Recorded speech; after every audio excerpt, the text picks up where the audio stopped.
Good morning, world, and welcome to the Eric Goodell Show. Coming up, how the cost of educating illegal immigrant children here in the U.S. is skyrocketing. Plus, how the terrorist group ISIS may be eyeing our porous southern border, and how Rand Paul says we've been arming them.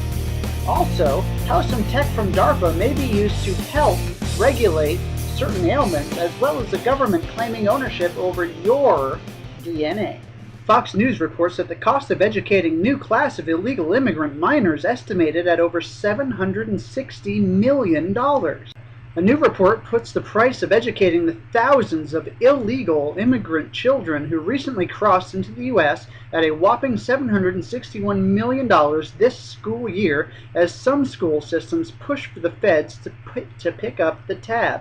The estimate comes from the Federation of American Immigration Reform, FAIR, which issued a report on the 37,000 unaccompanied minors who mainly are from Central America after analyzing data from the Department of Health and Human Services and education funding formulas in all 50 states. Unchecked, unregulated immigration is increasing costs and reducing the quality in American classrooms, and that should be an alarm bell to every mom and dad across the country. Well, I know that if I went into another country illegally, I highly doubt that they would educate my children for free, let alone, not deport me or arrest me and hold me in some stinky jail cell till I'm dead. So how is it that America, in such a financial crisis, can afford to hold all these illegal immigrants and educate their children for free? And I know what you're thinking. It's for the children. But, it's not a good idea for the same reason that it's probably not a good idea for you to adopt every parentless child out there and move them into your home and feed them and clothe them. I mean, it all sounds well and good, but is it practical? But the unsecure border isn't just a concern for illegal immigrants. It could also bring in ISIS. CBN News is reporting that ISIS may be entering through America's porous southern border. America's military and intelligence officers are pledging an even greater commitment to striking down the radical Islamic terrorist group ISIS. The White House also released and defended details of an unsuccessful mission to rescue several Americans in Syria last month. Texas Governor Rick Perry is just one of the many who fear ISIS terrorists could have already entered the United States through the southern border. There is, I think, great concern that the border between the United States and Mexico is unsecured, and we don't know who is using that, Perry said. And why wouldn't a terrorist group that hates our guts take advantage of an open border where just anybody can come through and they're busing in illegal immigrants and shipping them all over the country? Why would they not take advantage of that? In addition to this, according to Rand Paul, we are actually funding and supplying these terrorists. Take a look at this. There are no sunglasses reports that Senator admits ISIS using U.S. Saudi-supplied weapons against Iraq. Senator Rand Paul said Sunday that the Sunni militants taking over Iraq have quickly gained power because the United States has armed their group in Syria.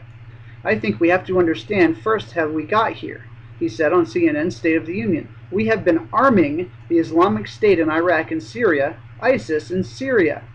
ISIS, an al-Qaeda offshoot, has been collaborating with the Syrian rebels whom the Obama administration has been arming in their efforts to overthrow Syrian President Bashar al-Assad. One of the reasons why ISIS has been emboldened is because we've been arming their allies. We have been allied with ISIS in Syria. They have had a safe haven because we have been arming the rebels to keep Assad away from them, and now they go back and forth. So I think our intervention in Syria has led precisely to it may has him. So here we've got the imminent threat of an ISIS attack while we've been arming them and the border's wide open. Does this make a lot of sense to you? I didn't think so. Well, here it is, folks, the future of transhumanism. Under the U.S. government's BRAIN program, DARPA is creating tiny implants which will hook directly into your nervous system. Extreme Tech reports that DARPA's tiny implants will hook directly into your nervous system, treat diseases and depression without medication. This article by Sebastian Anthony. DARPA, on the back of the U.S. government's BRAIN program, has begun the development of tiny electronic implants that interface directly with your nervous system and can directly control and regulate many diseases in chronic conditions such as arthritis, PTSD, inflammatory bowel diseases, Crohn's disease, and depression.